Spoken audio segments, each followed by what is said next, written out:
الطاف خان کہتے ہیں لشکر کا کیا ارتھ ہے؟ لشکر ہوتا ہے لشکر، لشکر سینا کے لیے استعمال ہوتا ہے لشکر. اکھل گرگ فقط مینس اونلی، فقط نہیں فقط، فقط کیوں کیوں کیوں.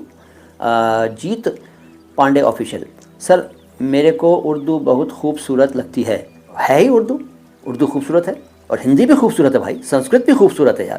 اب آپ کو کون سی لگتی ہے کون سی نہیں لگتی ہے وہ آپ کی پسند ہے. فیضان خان اہل کتاب کسے کہتے ہیں؟ تشریح کریں. مسلم لوگ جو ہیں وہ اہل کتاب کہتے ہیں ان لوگوں کو جو ایسے نبیوں کے ماننے والے ہیں جن پر کتاب نازل ہوئی، انجیل، زبور، توریت اور قرآن. تو عیسائیوں کو، یہودیوں کو اہل کتاب مانتے ہیں مسلم لوگ، اس سے کنیکٹ کرتے ہیں نبیوں پر نازل ہوئی کتاب سے، جو نام لیے میں نے ابھی، توریت، زبور، انجیل، قرآن، یہ وہ ہے.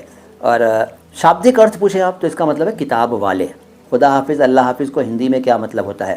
اس کا مطلب ہوتا ہے کہ خدا آپ کی حفاظت کرے، رکشا کرے.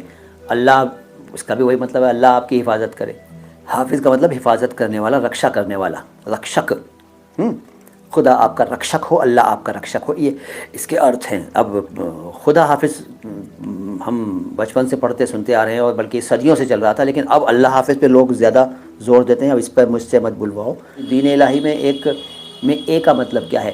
فی الحال بتا رہا ہوں شارٹ میں کہ دین الہی کا مطلب ہے الہی کا دین. الہی مطلب خدا، گاڈ، ایشور، بھگوان اللہ. الہی کا دین، دین مطلب دھرم، مذہب، خدا کا مذہب، یا وہ مذہب جو خدا کی طرف سے ہے. اس کا یہ شابدک ارتھ ہے. لیکن وہ جو اب واستوکتا یہ ہے کہ اکبر نے دین الہی نام سے ایک دھرم چلا تو دیا، لیکن اتنی مخالفت ہوئی، اتنا ورودھ ہوا کہ وہ چل نہیں پایا، اور وہ آہستہ آہستہ ختم ہو گیا. ہلال کا مطلب ہے چاند، دوج کا چاند، ہلال نکلا، نیا چاند ہوتا ہے نا، ہلال یہ. اچھا، وہ غازیوں میں بو رہے گی جب تلک ایمان کی، تخت لندن تک چلے گی تیغ ہندوستان کی. یہ تھا وہ یودھاؤں میں جب تک ایمان قائم رہے گا، مطلب جب تک وہ صحیح راستے پر رہیں گے، تب تک ہندوستان کی تلوار جو ہے وہ لندن کے تخت تک اثر کرے گی.